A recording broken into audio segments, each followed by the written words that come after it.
The Starlight Lounge presents An Evening with the Progressive Box. Oh, what a great audience. Let's dim the lights for this next one. Nope, too much. There it is. Gotta get things just right. Like Progressive's Name Your Price tool. Tell us what you want to pay and we help you find coverage options that fit your budget. And now, the mood is right. Wait, the lights are back on again. Trudy, can you? And now it's completely dark. Progressive Casualty Insurance Company and Affiliates. Price and coverage match limited by state law.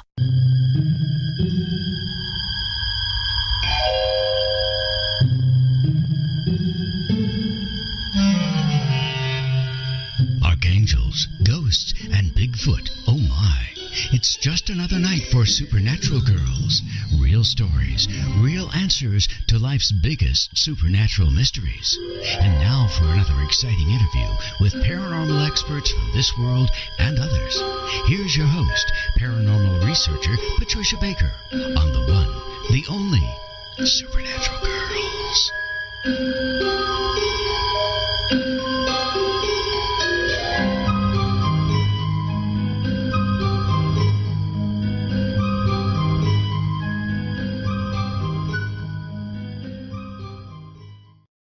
Welcome, everyone, to another exciting episode of Supernatural Girls Radio. I'm your host, Patricia Baker. I am here with my co-host all the way from sunny Tucson, Patricia Kirkman. PK, how you doing? I'm doing fine. I've been roasted on the spit today. It's 105. Very nice. But it's humid. Since we had the rains, it's that heat. I don't care what anybody says. There's no dry heat here right now. Well, you don't look any out. worse for the wear, I'll tell you. Yes. You look as glamorous as ever. It's good to see you you. Sweet talker, you. Keep up the good work. Well, it's good you look so good and you feel so okay. Yeah. Okay. It's been a with everything good going on in day. the world, my God, we've got fire on one coast and water on another. And what in the world is going on? What are the numbers telling us? Well, firstly, today is a 7-day. And if everybody recalls, 7 deals with spirituality, secrets being made known, and the unexpected. And I'll make a bet that most of our audience did not sleep well last night and have been restless throughout the day. Anything to do with legality is popping up today. May not have finished, but there may be prelude to things taking place. But the most important part is that darn retrograde, although the major retrograde is ended, we're in the shadow period until the 15th. So people are still kind of watching the balls in the air, trying to decide, shall I catch them or try to dodge them? And I'm afraid most of them are trying to catch us. Because we're dealing with what's going on is this is reviewing the entire year this month. So the good, the bad, and the ugly got us wedged. It's all coming back. But what are these people doing in Florida? I think some are leaving, some are staying, some haven't made up their minds yet. Fear and panic. And with the 7 around, we don't know who or what to trust. God knows people that have been telling us what to do news-wise. You can't trust them because you don't know for sure. And everything is just in flux. It's not fun right now. And if we could get the East Coast and the West Coast together, we'd be in better shape. Yeah, they need some of our water. And for sure. We need less of it. Well, again, we really hope everybody stays safe. We know this is a terrible storm. It's a beast of a storm, a category 5 that we haven't seen this, and I don't know when, not in my lifetime. So this is a really scary thing, but we really would like everybody to stay safe, do the best you can, get to higher ground, or leave your area if you are in the path of this Hurricane Irma, and get to a better place. Go visit some friends, relatives, and just drop in. A lot of people have been offering, and same thing here. I've got an extra room if somebody needs it. That's not a problem. Everybody's willing to help out. But I think the sad part about it is fear is taking over. And when we react instead of act, we're going to be in trouble. And there's issues right out there right now that those that are taking advantage of everybody's problems, right? Did you hear about some people that have rented their homes that have been underwater and that are ruined? They're mad at the people because they're not paying the rent on that house. Oh my God. Yeah, and selling water for $27.95. Thank you. That's not okay. And also people leaving their pets behind. I'm sorry, but that's sick. That's sick. Not acceptable. If you are a pet owner, then you need to make arrangements for your pet. You need to take your pets. Or also horses. Don't leave them tied up in their stall. They don't stand a chance. My God, come on, people. Did you see how many people have been busting through to really get all these animals out? They're not even their animals, but they're working to bring all this out. And what they're doing in Texas to bring some of this. God love them all. I know the Cajun Army and all the police and all of these people that are just volunteering their time to rescue people and the animals. God bless them all. And again, please don't leave your animals behind in Florida. That is just a horrible fate. And they're your responsibility. They are your pets and your animals, and you need to take care of them no matter what Mother Nature is bringing your way. That's right. So that's my lecture for tonight. Well, it is well noted. And I think the most important thing, if we could all just remember at the end of the day, say a prayer. Yes. We know that whoever your God is, they're listening. That's right. And where two or more are gathered, we can make anything happen. That's right. So that's important to keep in mind. Now, we've got some really fascinating paranormal news, but I just want to mention our guest. We're going to bring her on in a few minutes. We have a great guest tonight. Yes, we do. And because, these storms, they make us feel rather powerless. But our guest tonight her name is Laura Tempest Zakroff, and she has a great book. Yes, she does. Read it. See? Look at that. It is called The Witch's Cauldron, the craft, lore, and magic of ritual vessels. And the cauldron has very special significance and a lot of power.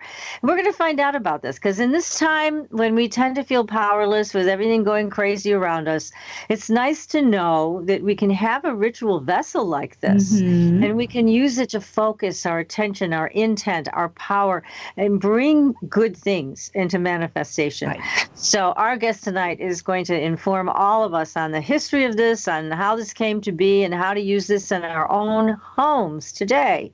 We can do more than cook breakfast, right, in our cauldrons. So we're going to. That's nice to know. I'll tell you what, I've got a few. Now you can't put people in them. No, got a real big one for you. I got a big one. Okay. All right. I'll tell you what, just bring them on over. So anyways, we'll hang them by their toes. We've got some fascinating paranormal news stories, and I've posted them all on Facebook. We had a construction worker who took a photograph of a flying cryptid. This thing was huge, flying over the highway. Yes. My God. So anyways, you guys got to take a look at our Facebook page. Don't forget to give us a like so you can follow us there. But we've got some terrific stories. So that one with a photograph, that you got to take a look. We want to know what you think. Real or fake? I think it's real. I do. What do you think? Oh, I think it's real. I think that one is. Shall we make a challenge? Get the votes into us, folks. We want to know. Yes, we want to know. And now you also have nephews that sent in a photograph of a UFO. It looks kind of like a cloud, looks more like a UFO to me. I posted that one too. My sister sent it. She was at my nephew's in Cheline, Washington. So our guest is very much aware of that place, I'm sure. But there's nothing else in the sky. It looks exactly like a UFO. It definitely does. It definitely does. And we all know from having past guests about UFOs that they oftentimes use clouds to try to mask the actual ship. They didn't do a very good job. It still looks like a ship to me. I know it does. And the color, the way it looks, it's like, oh my God, it just looks so real, almost like looking at cotton candy. Yes, it looks like that. It does. They're getting very creative with their masking process. I like that idea. Okay. Yeah, I do too. I think that's very cool. Give me a bite of the cotton candy. That's right. Let me stay behind. Go take a look at that photo, everybody. It's on our Facebook page. It is. And we have other stories too. We've got a ghost that showed up crossing the road, and it looked like Revolutionary War clothing, didn't it? That's what I thought. Almost that or the French Revolution. That could period. be that. Yeah. So it was very interesting. So take a look at that ghost picture. And again, we've just got tons of stories there, lots of videos. Just enjoy yourself and go take a look. And we're going to be doing some other fun things with stories. I'm going to start reading supernatural bedtime stories, and we're going to be posting those. So just in case you can't sleep some night and you want to hear something spooky, I'll be talking it in your ear before too long. So be sure to check back. We've got lots of stuff that we're going to be sharing with you. And of course, our great guests. And tonight we have a terrific guest. Now, you're going to learn tonight stuff that is going to make such a difference in your life. And it's important to pay attention. So let's bring her on, right? We've got Laura Tempest-Zacroft, the author of this brand new book, The Cauldron. Laura, welcome to the show. Thank you so much for having me. It's our pleasure. Now, you're taking on a very iconic symbol here with your new book. It's a great book, and it's so filled with facts and information that we can actually use. But these things are incredibly old. They come just thousands of years old, aren't they? Yes, and going back to pretty much the dawn of civilization, when we first figured out that we needed to move water or carry fire and transport things around, we devised cauldrons. It's better than a coconut or a goat's bladder, that's for sure. Yeah, I would think so. Yeah. Yes. So now, how does this translate in with witchcraft? How did this come to be used as a sacred vessel for transformation and magic? Well, it's a very utilitarian object, right? That you can cook in it, you can clean with it, you can dye, you can mix things up. And once you get into the realm of witchcraft, we're taking normal things and transforming them, right? We're working with the other. And it's when you think about the old witches, right, back in the day, you didn't have fancy tools. You didn't go out to the witch shop to pick up your things. You had what you used in your house around you, which would be your broom. It would be the knife that you cut with, and it would be your cooking pot, which would be your cauldron. And we have a long history of sympathetic magic, the idea that the like can affect the like, the similar, right? So when you create a meal with intention to do good, to heal with it, you're adding that intention to it so you can have that sort of magic. When you cleanse with it, that you can affect the world around you. So there's that sense we were, when you cook a meal when you're angry, right, and things don't go the right way, when things get wasteful. But when you have that sense of being in that place and that time and thinking about, this is for my family that's coming together, and these are the radishes that I got from my garden and the potatoes that I grew, and or got them from a friend, you're thinking about all these things coming together. So that power of intent and focusing your will can have a huge effect. Well, that all makes sense. I mean, I know we were talking off the air about cooking and how just your mindset about cooking makes a difference in how the food tastes, how it comes out.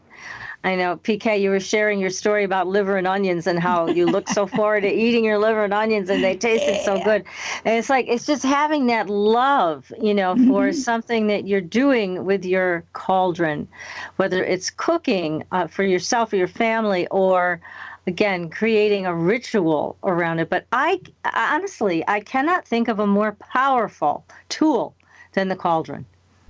I agree. Out of all of the tools that are out there, the cauldron is my favorite.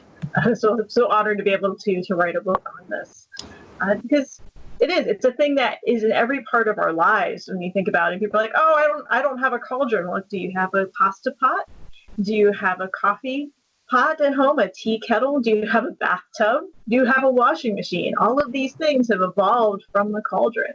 They're the same things that one vessel we used for, but as we expanded into having, 3-car garages and much more things, it's like we have room, we have the resources for these, and so we created more objects to do the same job. They're still all cauldrons, though, when you think about it. That's true. It's fascinating. So now you were drawn to write this book, and it's very informative. You've identified all different kinds of cauldrons and how the metal is associated with certain aspects and powers. So tell us more about the metal, because I know people are going to want to know, what kind of cauldron should I have? So Tell us about that, and also how people should know which one to pick. That's good. It's a great place to start. When we look at the history of the cauldron, the first vessels we made were probably ceramic. So ceramic vessels are very utilitarian, though they're not great for cooking, as we know that they're also very fragile. But if you have something that, if you want to make something for yourself, it's very easy for folks to go to a pottery studio and to make something. So if you just want to be able to hand make it, and you want to use it as a bowl for ritual offerings or to mix things in, that's a good place to start. But cauldrons, as we know them, really started in the Bronze Age. So bronze is a wonderful mixture, and you have copper, you have brass, you have different elements, and tin that are worked in there. And all of those metals have different properties. Copper, we think of Aphrodite, Venus, that kind of energy, and we also think about cleansing with it. And if you look back in Roman history, in the aqueducts, there was copper piping, and we still use copper piping today. Yes. Because it does have these antibacterial, antifungal properties to it that other metals don't have. Often if we have plumbing problems, it's because they went with the cheaper pipes that weren't made of copper. So if you're working with a particular deity or you like those healing qualities, a copper cauldron is a great way to start. But most classic one, of course, would be the cast iron cauldron. And this is great for cooking. And it can definitely be transported around very easily. The only type of thing that people get a little funny about is working with iron if you're working with Fey energy. But some traditions think that's okay, and others don't. It's totally up. And our blood has iron in it, so I don't know how detailed you want to go about those little minutiae. But with a cast iron cauldron, if you're into cooking, if you want to cook inside, you want outside, if you want to burn things, it is really one of the most versatile and easy to clean as well. There are a lot of ways you can just scoop it out and clean it without a lot of needing extra cleaners with you. If you're camping, you can just sort of brush it out. And as we talk about in the book, you can get it clean again if you've done the unfortunate thing and left it out to rust. Yeah, as I mentioned, I have a big, huge cauldron outside. It's an antique. And the thing is very rusty, and it looks like it's going to be like a big deal cleaning this thing. How do you clean the rust off something like that? It depends on how bad it is. You want to make sure that it doesn't have rust holes all the way through. Like if it's really brittle and all you have is rust, you might want to just let it be. No, with holes in it, right? Yes, there's a very, very, it's antique, it's authentic, it has that old world feel. But if it's something where it's a little bit minor, then a little bit of elbow grease goes a long way. There are other methods, though, when we can work it with rubbing oil into it and putting into the oven. You can cook it off a bit. Some people like to throw it into the fire and let the fire burn off the rust, and then you can scrub it out. There is a method I talk about in there about the self-cleaning oven so that you put it in. But that one, read your warranty, your manuals, all that such things before you try it. Not responsible if you blow up your oven. Yeah. That's right. But a little bit of sandpaper and elbow grease, if it's not too bad, is a good way, or a wire brush. But be sure to wear a mask while you're doing it, because those little rust particles are not great to breathe in. Okay, so that's good advice. Well, thank you for that, because I do want to clean it up. It's a beautiful, huge cauldron. I'm thinking that I could make some big spells in there. So. But I'm not big on like scrubbing, so the fire part might work. I might have to dig a pit somewhere and start a fire and put it in. But I will have to have help. This thing is huge. I mean, it's heavy. It's substantial. I'm sure somebody did some spells in it a long time ago. So I'm excited that you're with us tonight. So now I'm going to learn all about this, and PK, you are too, so we can do our own spell work with this. It's so cool. I love it. Got some ideas. I have a few who's.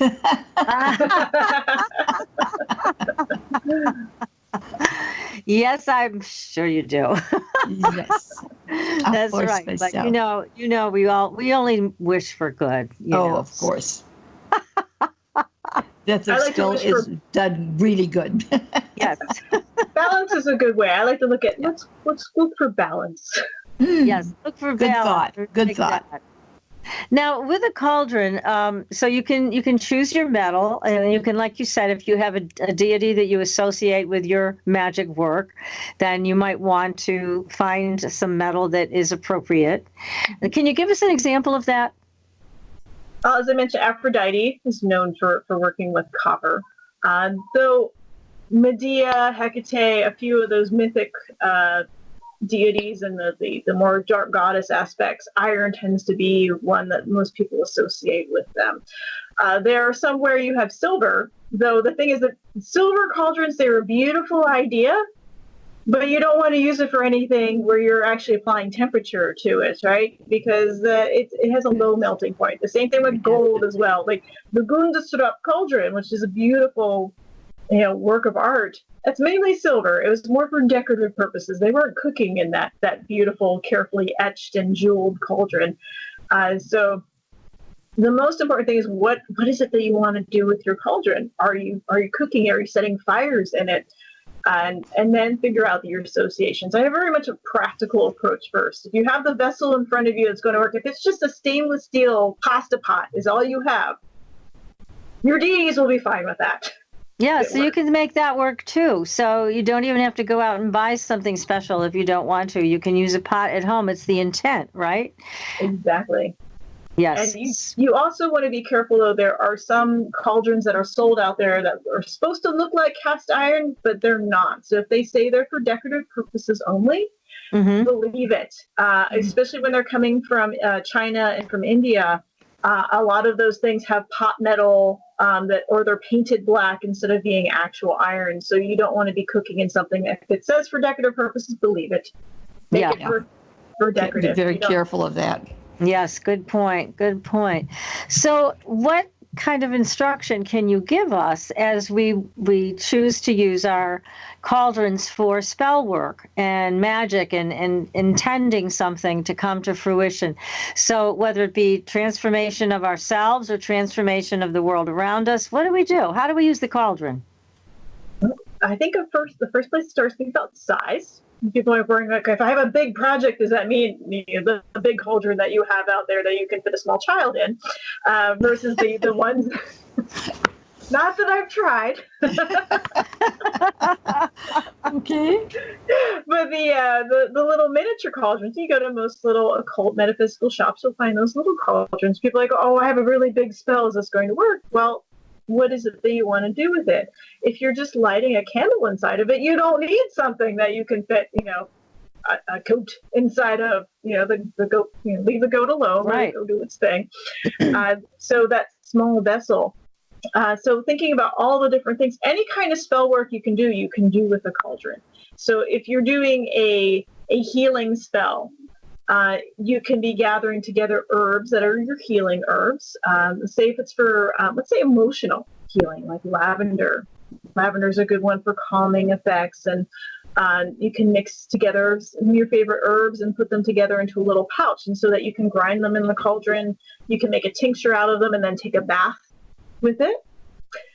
You can do prosperity spells with that same thing where you're taking herbs. God, please talk to us about prosperity spells. God, yes. How do we do those?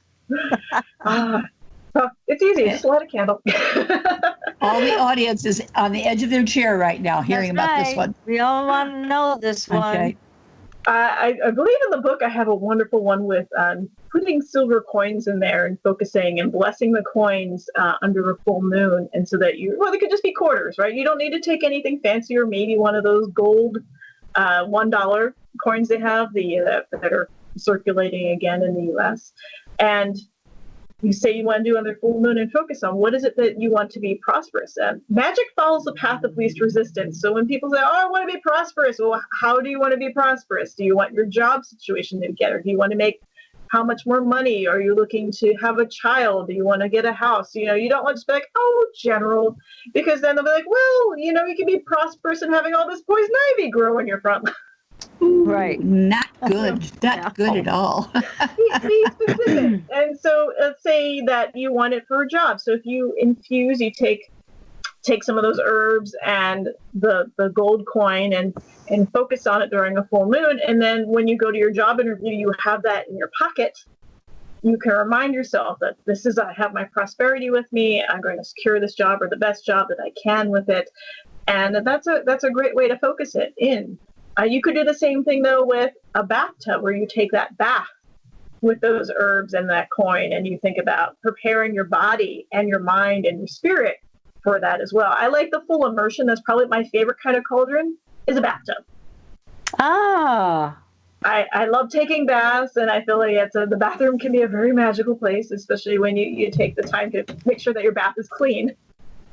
Magic is very hard to it doesn't work very well from mildew in the bathroom, right? No, but you're bringing up an interesting point of being in the bath because you're surrounded by water. It's calming, and you can have your candles around you, whatever, and then you are actually in your own cauldron.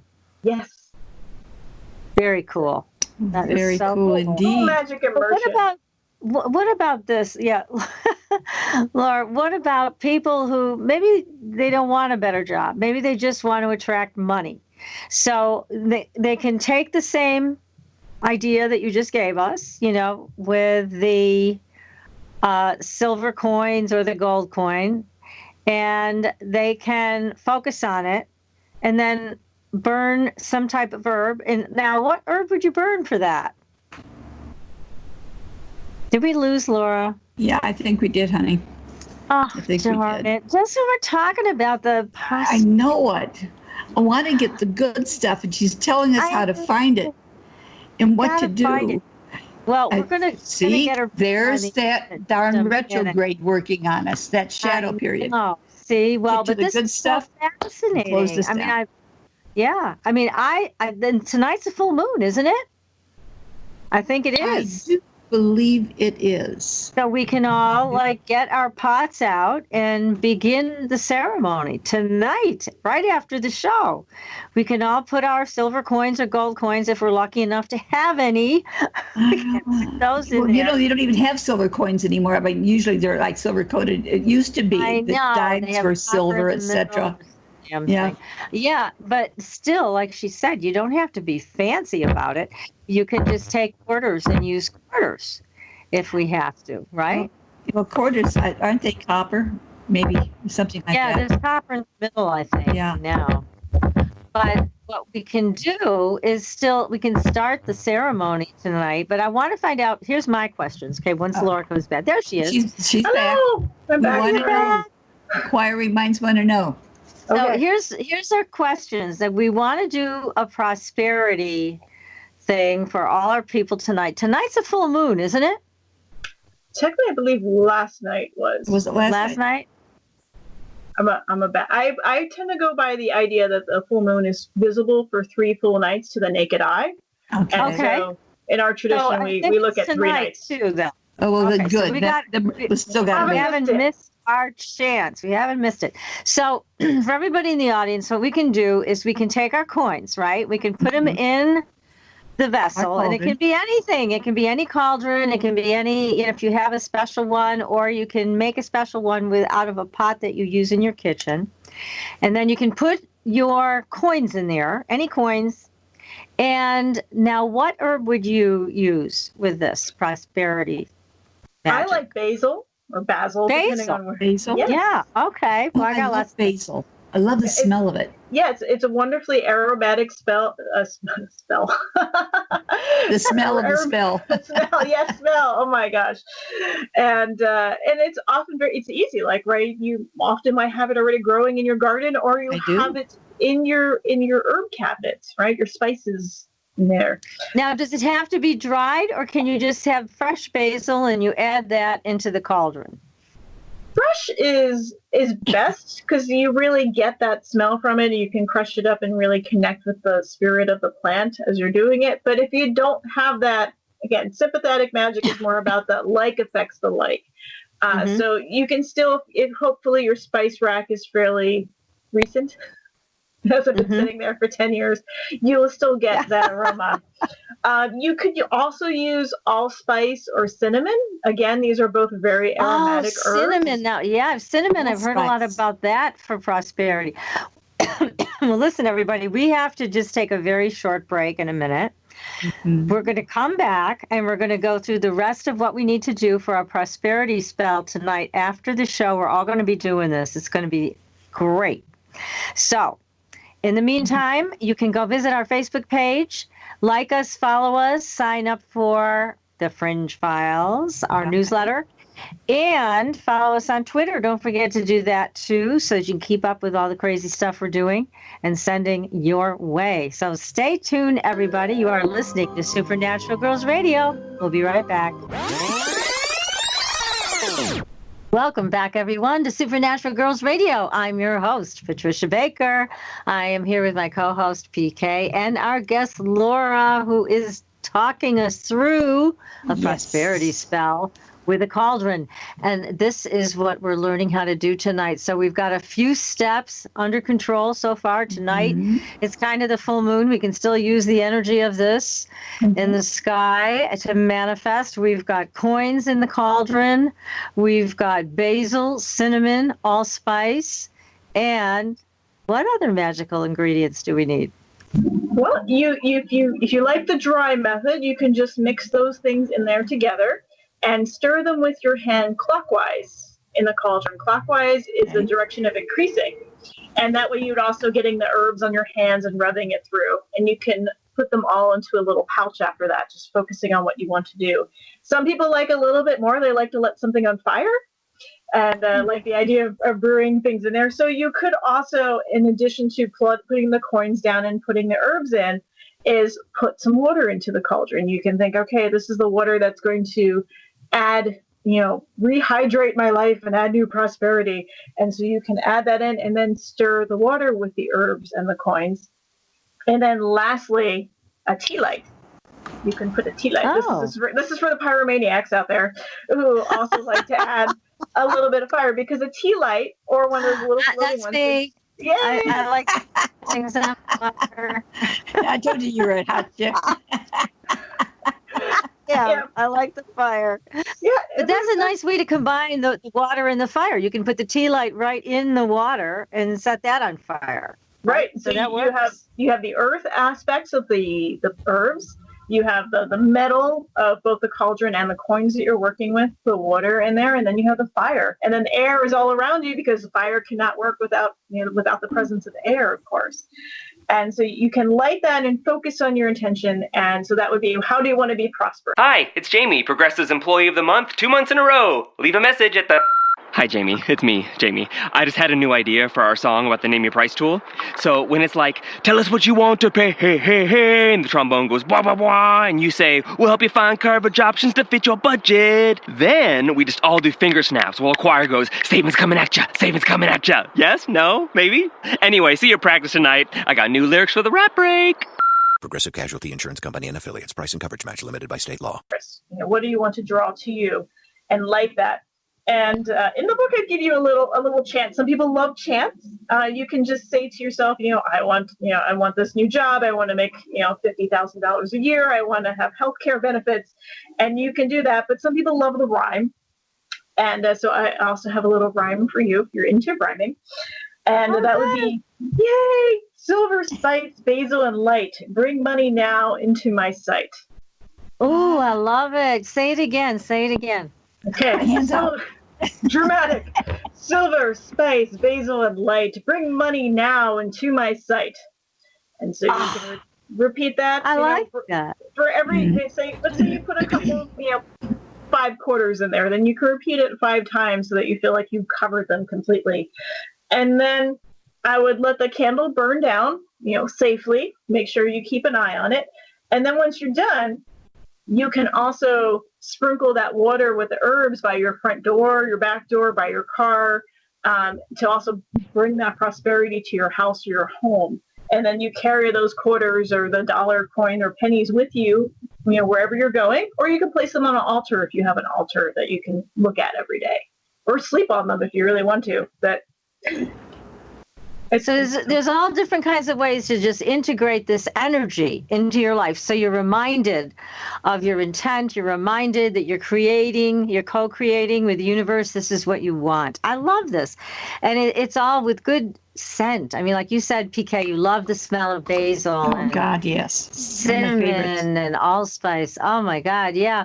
So you're creating this environment that just keeps you in the mindset, I guess, of this is what I'm creating.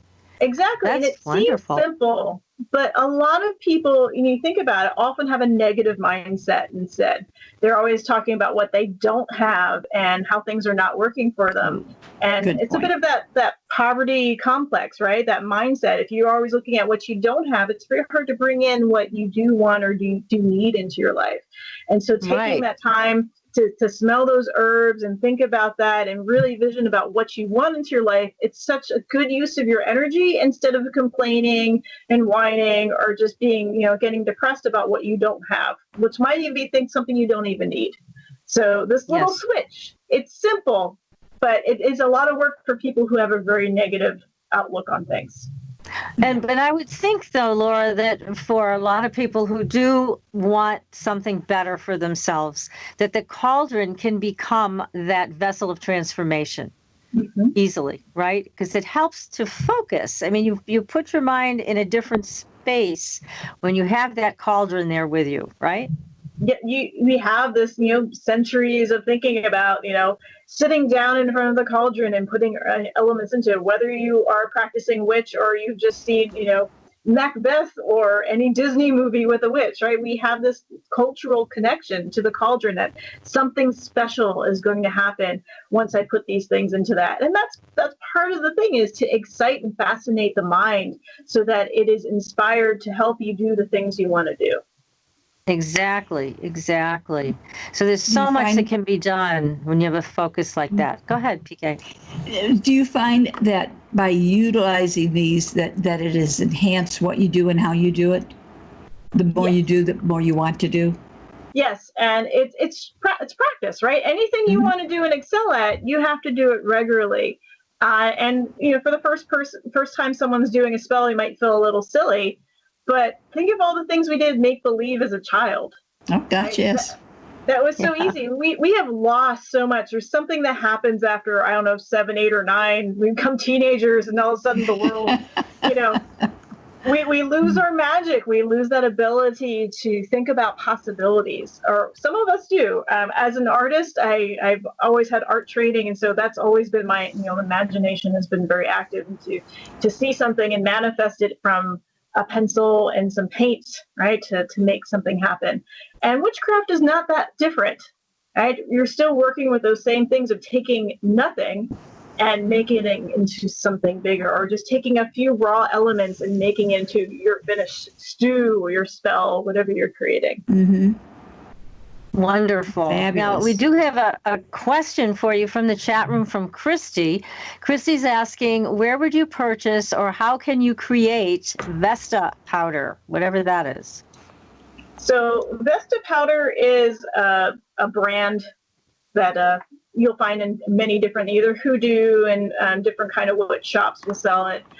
It's a mixture of saltpeter and cornmeal or cornstarch, and it causes a little poof.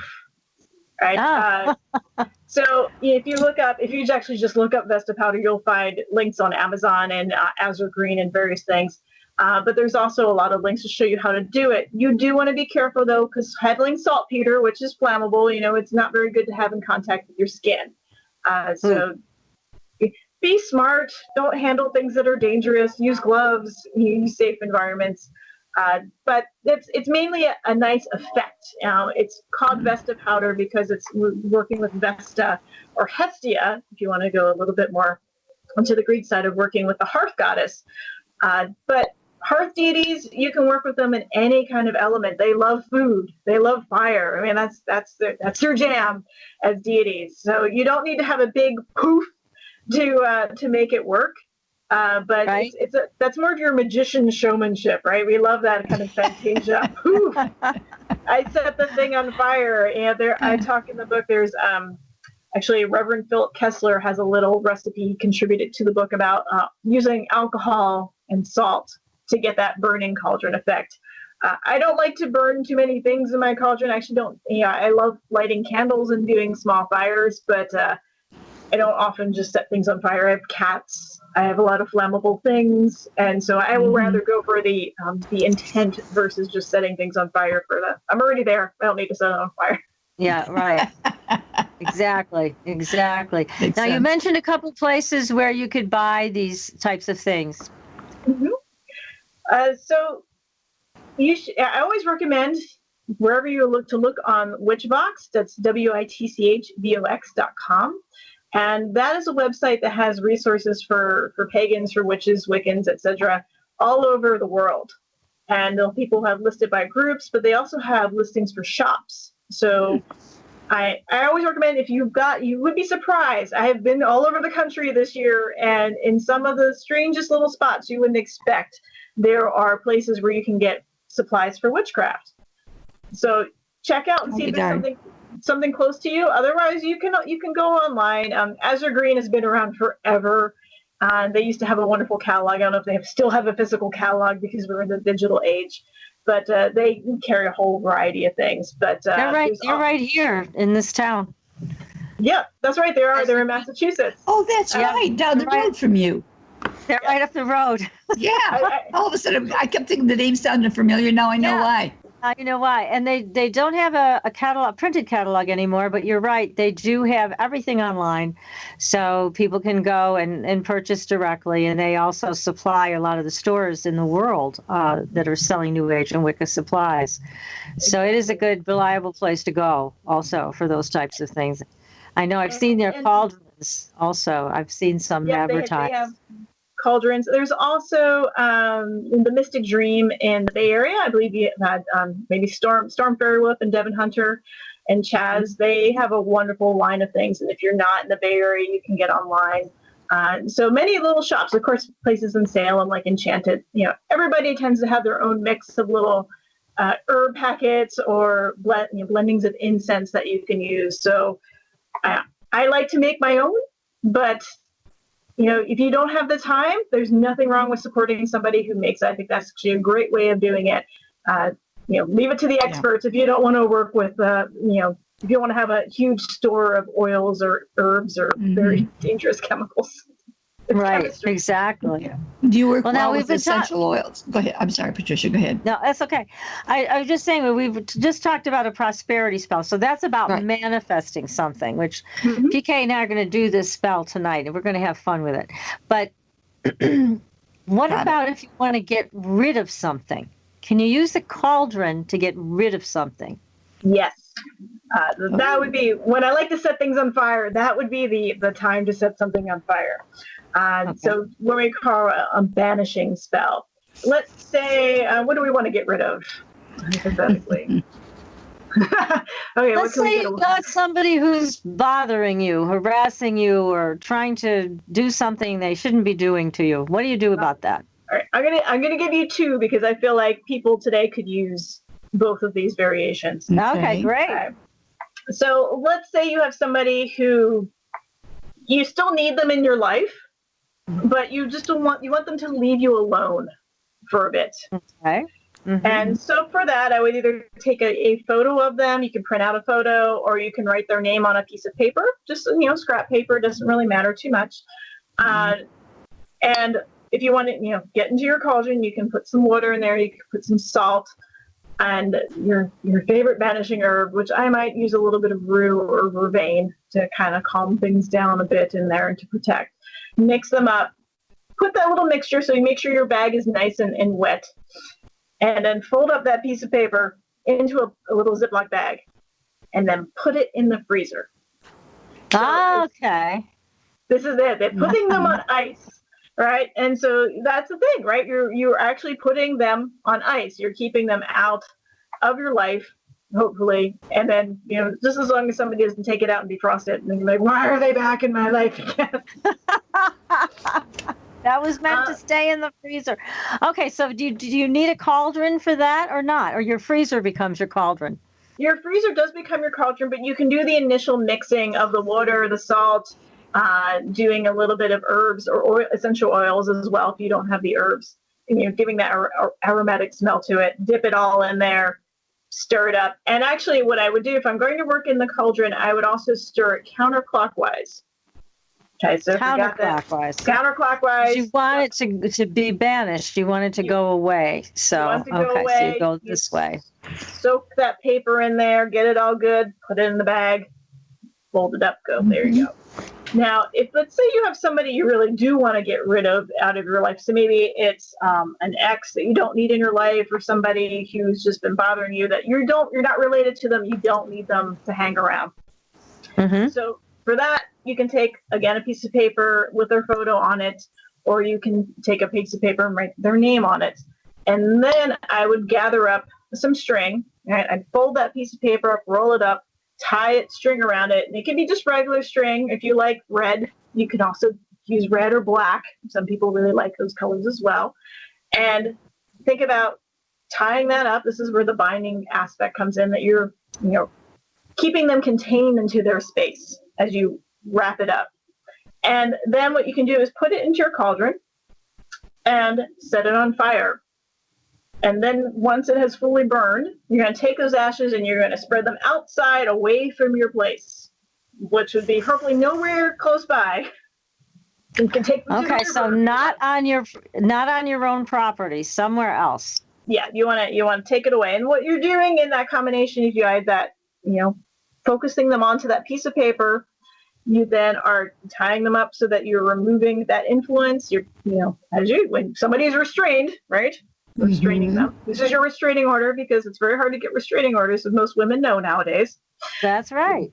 All right. So you tie that up and then you set it on fire, because you're releasing it and making it go away. But those ashes, you don't want that hanging around, right? You don't want that. You want the body still on your property. You want it to go off somewhere else. So moving water is a great way. Some people like swamps, because they're like, well, I'm just going to dump them into the swamp because that's where they belong. And that depends on, what you want to do. But I like the idea how about a commode? Yes. Commode work? And not to get deep into various recent spell work that have blown up the internet, but I had a friend who used that and did use the commode and then flushed. So you could go down that way. I mean, that's adding a few other layers to it. Yeah. But if you just you don't want, none of this is going to hurt anybody. And that's why I don't, definitely not. You're just removing their influence out of your life. And I like the idea of putting them into running water so that they move out of your life. Mm-hmm. So so the running water helps the energy move away. What about driving down the road and opening the window and letting the ashes fly out wherever they go? There you go. As long as it doesn't blow it back in your face. Ooh, what a thought.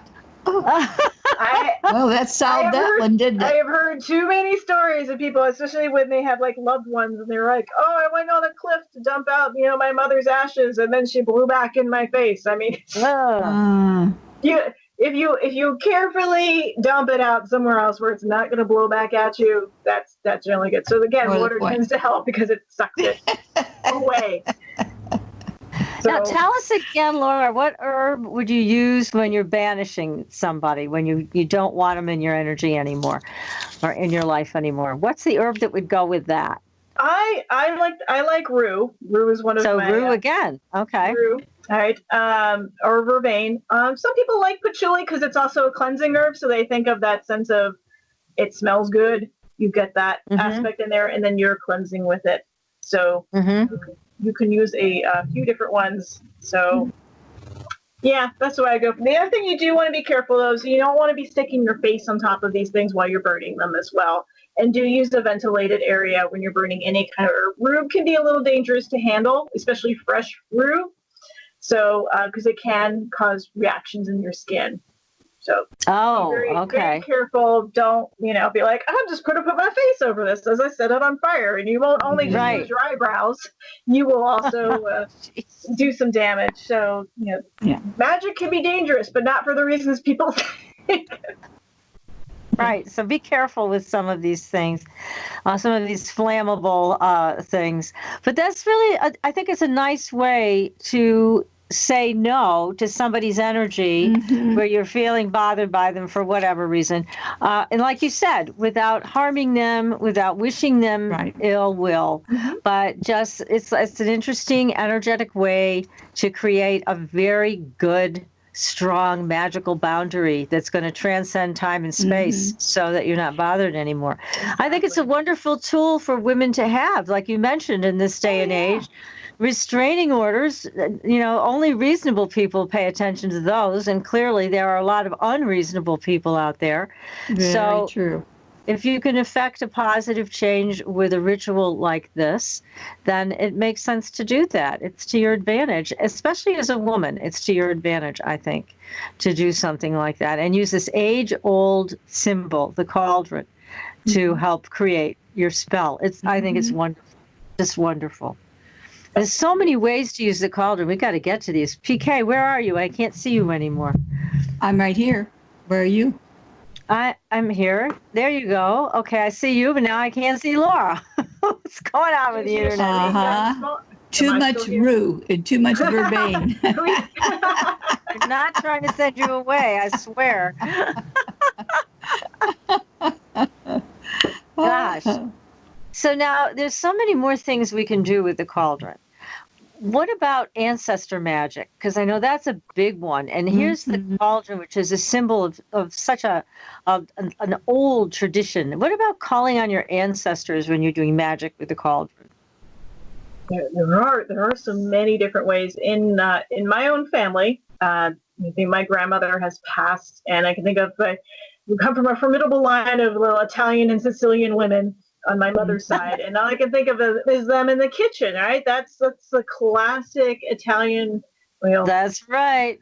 Little grandmom in the kitchen, and so anytime I'm making pasta, and I'm putting the water and the oil and the salt, or I'm making the sauce, I'm thinking about being back in grandmom's kitchen, and making that meal.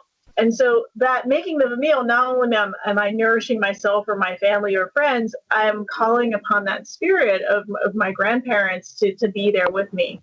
My grandfather cooked as well.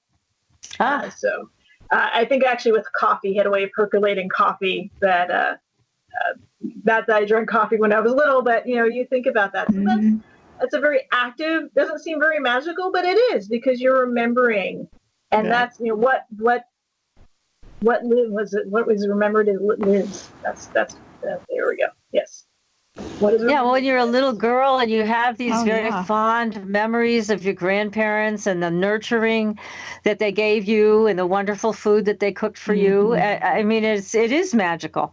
And so you call that forth, when you do your own pasta. Must taste really good too when you're done. Well, see, now my grandmother was Sicilian also. And of course, my grandmother taught me how to make her spaghetti sauce. My mother could never make it like my grandmother did. So we used to go through this, show me how she did it. And my grandmother never measured anything. It was handfuls, pinches, etc. But that's the way all the fresh herbs and such from the garden. And when I could remember as a kid, when she would get sick or didn't feel well, she would get these headaches. She would go to the garden, take different herbs, lay it on a cloth, roll the cloth, and put it on like a headband. Wow. To relieve the headaches. That's amazing. The old way, and then the oils or the smell helps you release and relax, and it's a very simple thing. So, and there's no side effects. How perfect is that? Yeah. How miracle. God, I know. Some of these older traditions that we're bringing back, it's like, and again, as a witch, you've never lost touch with that, Laura, which is wonderful. And we're both so glad to have you on the show tonight to bring this back to us, to our audience, because we all need to be reminded of these old traditions, that there are ways we can still participate with this. And certainly our own kitchens are reminiscent of it, and our grandparents or whoever did these wonderful meals for us as children, but we need to bring them back. We need to nurture again, bring them back with intent. We really, really do. I mean, this is a wonderful show to have for everybody to listen to and to learn how to create and transform. And we've got so much more to talk about. Oh my God. Yes. Well, listen, we've got to take a very short break again. So everybody, we are speaking tonight with a terrific guest. Her name is Laura Tempest Sakroff, and she has a terrific book, The Cauldron. Yes, she does. Which we highly recommend. These are recipes. It's that good. Right. It's that good. So we will be back in just a few minutes, everybody. Stay tuned. You're listening to Supernatural Girls Radio. We'll be right back. Welcome back, everyone, to Supernatural Girls Radio. I'm your host, Patricia Baker, here with my co-host, PK from Tucson. And we have our terrific guest tonight, Laura Tempest Sakroff, and she is the author of The Witch's Cauldron. And we are learning so much tonight about how to use this powerful, iconic tool to focus, to create things, to get rid of things. We are learning it all tonight. So, Laura, you just ran out and got one of your cauldrons to show us what they look like. So show us one of your cauldrons. Oh, I grabbed 4. Oh my gosh, I have a cauldron problem. So this guy. Ooh, okay. It looks okay. gigantic. Now that So looks like cast iron. Yes, this one is cast iron. Okay. It's tiny. It has a nice little people. lid. It's a good hefty size for doing spellcraft because you don't need a lot of stuff, right? You don't need to put a cup of basil or cinnamon or something, and you're like, that's a lot. A cup of cinnamon is a lot, right? You just need a teaspoon and a little pinch. So that's a lot. Yeah. You don't need a whole lot, and it's great. It has that lid on there, so if you are doing a fire, you can put the lid on it to stop the fire. It has a nice little handle, and it has its little solid feet. Laura, may I ask, because you mentioned quickly about these herbs that you're putting in, you said a pinch, not a cup. Is there a specific amount that should be added when you're doing this? It depends on the size of your cauldron. Okay. So if you want to do something big, then you might, and you're working with a group of people, then you might want a cup of basil to mix around, and if you're doing a group prosperity spell. But if you just have a tiny cauldron like this, a little pinch, just enough for you to have that effect. Yeah, because there's also comparison size. Oh, how cute. Right? That size. Adorable. This is my favorite one I brought on tour with me.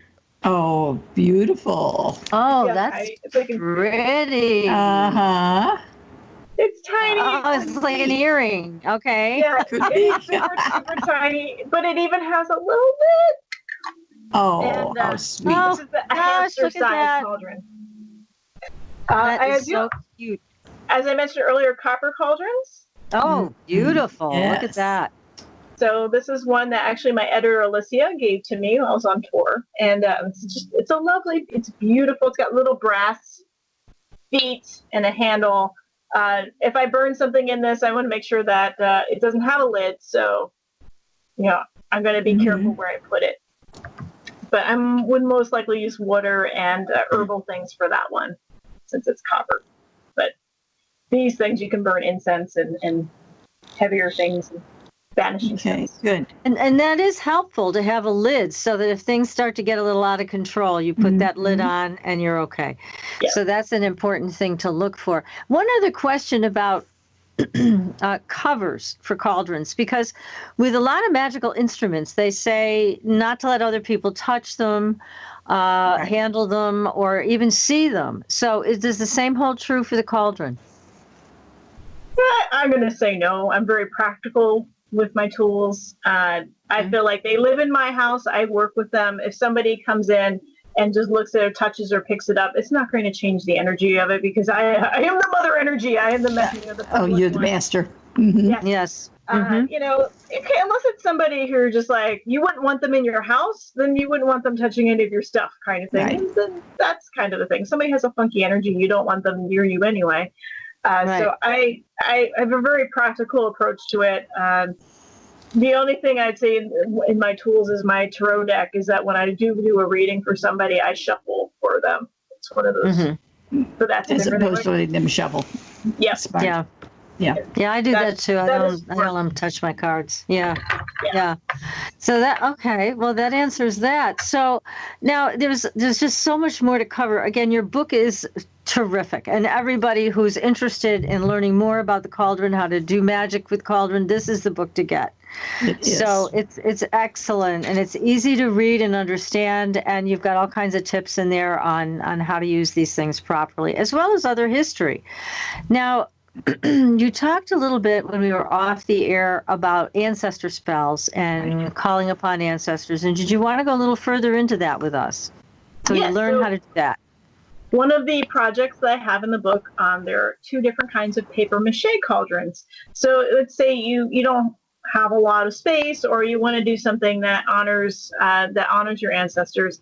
You can take photocopies of your ancestors that you know of, or you might be writing the names of them down, and use them in paper mache, which is just glue and flour and water, some sort of mix, or you can buy a pre-made mix at the craft store and put that over the bottom of a 2-liter soda container, right? Or a balloon, right? These are paper mache is very easy. It's a great project for kids as well. So you can do it as a family together, honoring, grandparents, aunts, great-grandparents.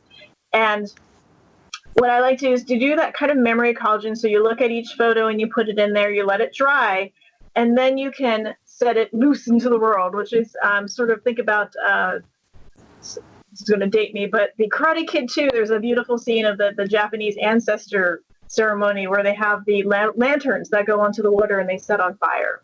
And that's a great way of honoring them. Is you can put little offerings in the bowl and then let it be set on fire in the ocean, in a pool, in a lake. It's all biodegradable, so you're not harming anything. Now, of course, right now, since most of the Northwest is on fire, be careful where you're doing God, yes. Oh, yeah. God, yes. For sure. So you can also just let it sink without setting it on fire, or you can also bury it. Burying it, again, it's biodegradable, all these materials, so that you can think about, we're putting down roots here. It's a great thing when you have a new house, right? And you want to take your family with you. You might have left your old family household that generations have been out to move to a different state. You can build this memory cauldron and then put it into your yard, and so that you have them with you, and they, great things can grow out of it. You can plant a tree out of it, wonderful things like that. Very nice. Now, people talk a lot about how we are still affected by things that happen to our ancestors, and sometimes that requires a healing. So not just for our sake, but for their sake, because we kind of inherited it. We still are carrying an energy that is unwelcome and unfortunate energy. So we want to change that. Can we use the cauldron to do that? You could. What I would do with that is if you're working with a particular branch, let's say you had a great aunt that was wronged and that has come down through the family, or perhaps say something as horrible as the Holocaust, coming through, is that you can do that memory cauldron and mix in herbs that are calming and healing, like lavender being a great one. Rosemary is another wonderful herb, and making peace with that, or doing what you can to strengthen that. You can also do it where you actually plant, as I said, since it's biodegradable, use it as a seed starter and plant lavender, rosemary into the earth with that. And so that it grows, and you'll think about every time you see that plant, you will think about that connection. Interesting. So what other rituals and magical spells can we do with the cauldron? What do you think our audience would like to learn next? Well, divination. The cauldron is wonderful for divination. So whether you're looking into the past, the present, or the future, because it's not just into the future, sometimes we need to see into. Hi, it's Jamie, Progressive #1, #2 employee. Leave a message at the... Hey, Jamie, it's me, Jamie. This is your daily pep talk. I know it's been rough going ever since people found out about your a cappella group, Mad Harmony, but you will bounce back. I mean, you're the guy always helping people find coverage options with the Name Your Price tool. It should be you giving me the pep talk. Now get out there, hit that high note, and take Mad Harmony all the way to nationals this year! Sorry, it's pitchy. Progressive Casualty Insurance Company and Affiliates. Price and coverage match limited by state law. There are many different methods. I think I outlined about 10 of them in the book.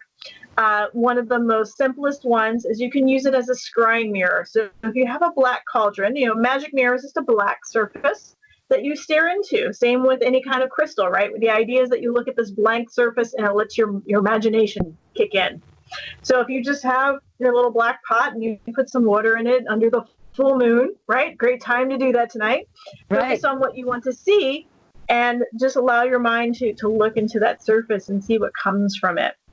If you need a little more stimulation, some people do, you can add oil to it, whether that is an essential oil that, again, to invigorate the senses, or one of my favorite things to do is I like to bless the water with salt. I can use olive oil, right, to look into the surface. And I can do this all in my pasta pot, which means I can look into the situation, prepare my pasta water, and then add pasta. And depending on how that pasta comes out, I will know how the working will go. Oh, boy. Now, when you talk about divination, just explain to our audience, what kinds of things can you call forth, or what are you looking for? Give us some examples of that. Right. Well, some people, what do people like to divine? They like to look into, let's say, how will they get a job or not? A great way to do that, so you get either yes or a no or a possibility, right? Yes or no questions tend to be fairly easy rather than interpreting symbols like out of tea leaves, right? Like, what is the shape? I don't know. But you could look at it, pour the oil in and go, okay, if everything globs together, that sort of seems like a very positive message to me. If everything disperses, I would feel like that's a no. Another way of doing it is taking wax. So you have a candle, and you have water on the surface of your cauldron, and you can pour the wax into that and see what shapes are made. And that is another form of divination. So whatever your yes or no thing or feeling about a situation, like, is this a good path for me to go down? And if everything is all messy and it seems kind of jagged, then you're like, oh, maybe this is not the decision I want to make. And you can look into another decision. So, the other thing is with the scrying mirror, if you're very good with kind of seeing into images, then you can look at any sort of situation. But, some people have a very hard time using their brain and letting them go. If you're one of those people who can't meditate, like, I just can think of my laundry list right now or what I have to go grocery shopping for, then you probably want to keep it very simple down to yes and no questions so you can't argue about it with yourself or get bored. Right. Yeah, we're not good in the United States at meditating for very long, are we? No, we are not. On one track. We are not. Yes. So those are simple things that people can do also with the help of the cauldron. And what other things can we do? It seems endless. What other crazy, cool things can we do? Oh, there's so many things we have time for. As I mentioned, the bathtub is one of my favorite places, so you can always use that for all different kinds of spell work. One thing I advise people, when you think of everyday magic, is you probably make a hot beverage in the morning for yourself if you don't go to Starbucks. Right. So you're either using a tea kettle or you're using a coffee pot, or maybe you're one of those juicer folks, right? You might be making a juice or a smoothie in the morning. All of those things are cauldron aspects. So whether you're pouring the liquid or the ingredients in, you can have, as you make your cup of tea, you pour that water and think, what do I want to accomplish today? Do I have a meeting that's going to be difficult? Do I want it to go smoothly? What tea am I going to choose for that? What blend of coffee do I want to use? I think, okay, I've really got to have a powerful day. I've got to give a really big presentation, or I have a big project I need to get taken care of, or I just need to relax. So maybe you need like a lavender Earl Grey tea is a great mix for like needing to be awake but feeling calm. So you have that tea, you have the process of thinking about the hot water as it's reacting, and then you have the holding of it as well. So you don't have to put on, candles and different kinds of music and dress up to have your cup of coffee or tea in the morning or your smoothie. You think about that intent. So that's a very simple way you can bring magic every day and use your cauldron. There's the unconventional cauldrons in your life. So that's great, because it does help to make every moment sacred when you do something like that. And it calls upon the spiritual. And when we are being, very materialistic, we're starting our day, we're thinking about getting dressed and what, makeup and hair and all the stuff we got to do just to get out the door. But here's that moment when you make that spiritual connection and all you're doing is drinking your coffee or tea. So it's a great idea, what you're sharing with us now. And I think it's important, because so many times, we lose touch with that connection to the spirit. I think these crises that we're seeing now in the world today, they force start praying again and connecting again and all that. But we shouldn't have to be forced into it. No. We should just make a choice in every moment to have that connection. And here's a great way to do it. It's simple. It's easy. So I like that. Now, one of the questions I just got by text is about you. They wanted to know what kind of witch you are. Do you have a special tradition that you follow? I am a modern traditional witch, and that reflects using traditional pathways, folkloric traditions, as well as that I am a modern witch living here in America. So even though I come from Italians and Sicilians and Russians and Latvians and Lithuanians and all those, I am not of that land anymore, right? I might have gotten genetically here, but right now I live in the Pacific Northwest. And so I resonate with the land around me. I will use matches or a lighter rather than flint, right? To that modern practice. Yeah, makes sense. But it still has that idea of classical witchcraft. There's a very simple sense of balance. And as we mentioned on break, I'm a MacGyver witch. That is, whatever I have around me, I will use it to get the result I need. I don't feel like if the moon is not quite in the right phase for what I'm doing, then I'm like, okay, what else do I need? If I can't do a prosperity spell, what do I need to get rid of in my life right now if the moon is waning? If I don't have a purple candle, well, it doesn't matter. I'm still going to use that candle, and I'm going to think about that energy that I need. Add lavender oil to it if I need to go that way. So I'm very much a very simple, get it done when it needs to get done kind of witch. That sounds good great. sense. I love that. A MacGyver witch. There's nothing better. I have to chuckle because my husband, when he was alive, he was always fixing things. And my daughter called it the MacGyver fixer because it's when they went to redo our water system in the backyard. And the guy said, I don't know how he did it, but it worked. Wow. Isn't that great? I heard another story, too, I just want to share with you, and I don't know if you know this, you probably do, but long ago, women used to brew beer in cauldrons. And what happened was men started getting interested in the brewing process and then started spreading rumors that the women who were doing the brewing were satanic worshippers. Oh, so bless does this their sound heart. familiar? Taking the power away from the women. I haven't heard that variation. I'm sure. I'm not surprised. I'm sure that has popped up somewhere. Yeah. Because in the mythic section, there's a lot of cauldrons that do have to do with men. And then that's the idea of the Dagda, the good father who provides for his tribe. So it wasn't just women who cooked; men cooked as well. And they all did brewing. But when we got to about the Middle Ages, everything went a little wonky and a little dark.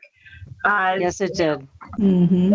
Yes, and in it some did. areas much earlier than that. So it's kind of unfortunate. But I don't think there was a particular gender attached to how to use that vessel for the longest time. And hopefully we'll get back to that again. That would be.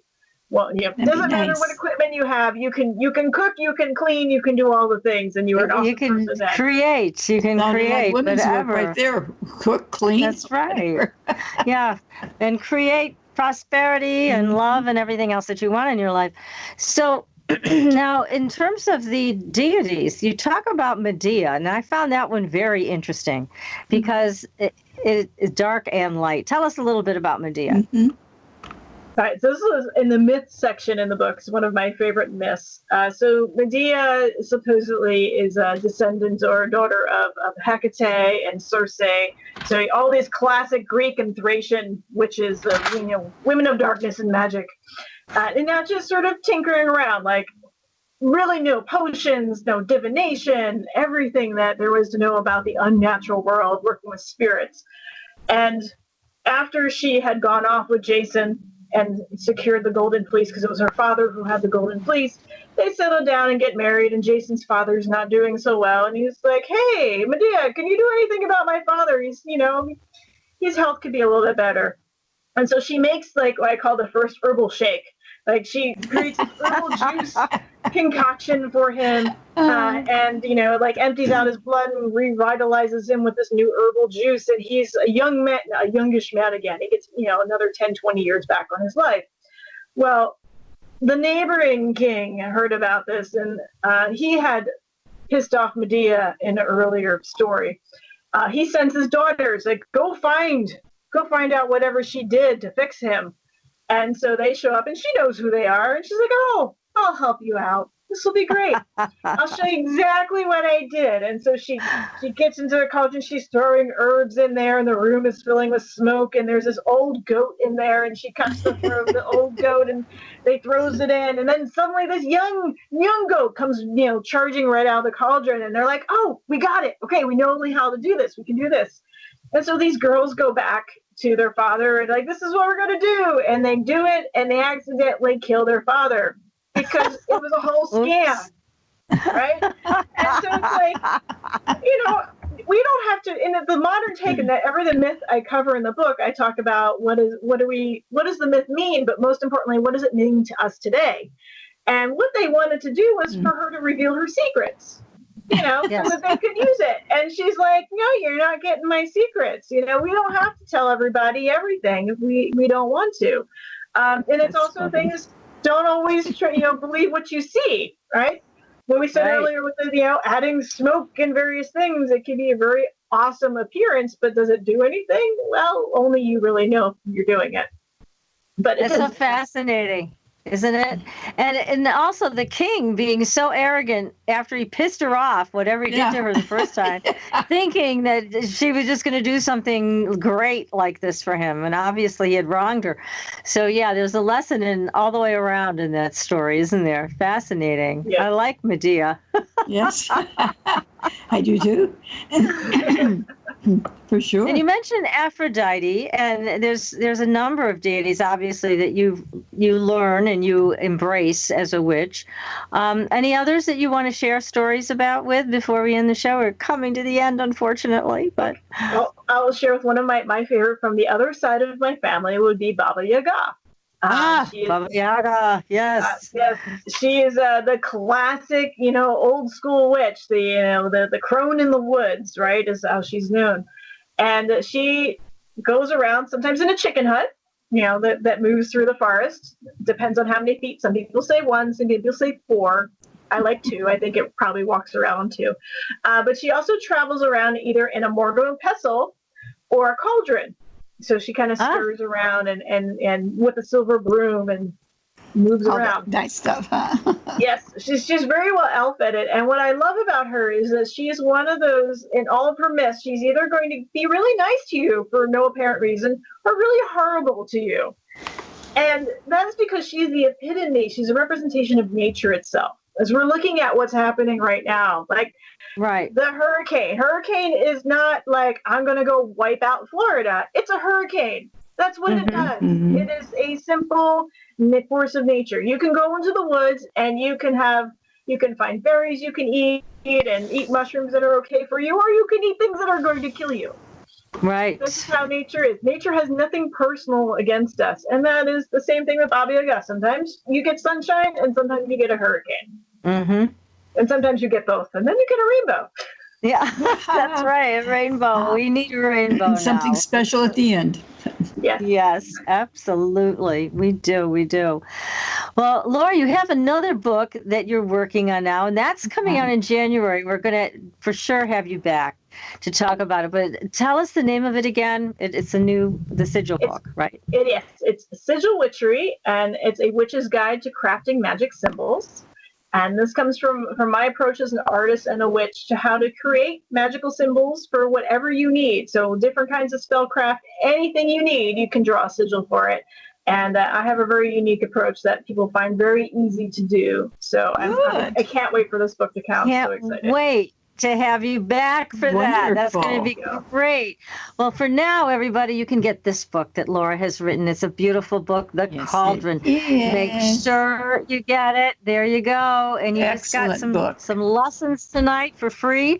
And make sure you get the book. It's terrific. And next week, we're back to dreaming. We've got 2 guys coming on telling us how important it is remember your dreams and work with them every day. We're going to have a lot of fun next week, too, just like we did tonight, but about dreams. And until then, we will see you on the Blue Highway, everybody. Good night. Stay safe. Lots of love to everybody. Good night, and may the world be blessed.